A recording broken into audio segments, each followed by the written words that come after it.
Paul dit, je traite durement mon corps et je le tiens assujetti. Assujetti, c'est le contraire de libre. Et là, on parle vraiment de l'autodiscipline du chrétien. On parle de la maîtrise de soi.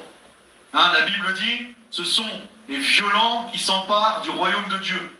Et quand j'entends Paul parler, eh bien, je vois que Paul, c'est ce violent. D'ailleurs, Stéphanie, elle va nous le lire dans la Bible à commentaire.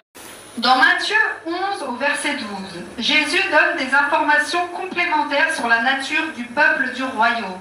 Il indique que seuls les violents s'empareront du royaume des cieux, en se détachant des pratiques pécheresses de la race humaine pour se tourner non seulement vers Christ, mais aussi vers sa parole et sa justice.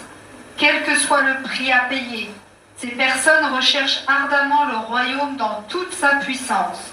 Autrement dit, pour pouvoir goûter au royaume des cieux et à toutes ses bénédictions, nous devons faire des efforts sincères et constants afin de combattre le bon combat de la foi tout en résistant de toutes nos forces à Satan, au péché et bien souvent à cette société corrompue. Le royaume de Dieu n'est pas pour ceux qui prient rarement ou qui font des compromis avec le monde, ni pour ceux qui négligent la parole et qui ne manifestent que peu d'intérêt pour les choses spirituelles.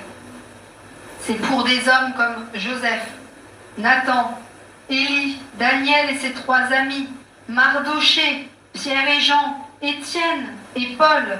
C'est aussi pour des femmes comme Déborah, Ruth, Esther, Marie, Anne et Lydie.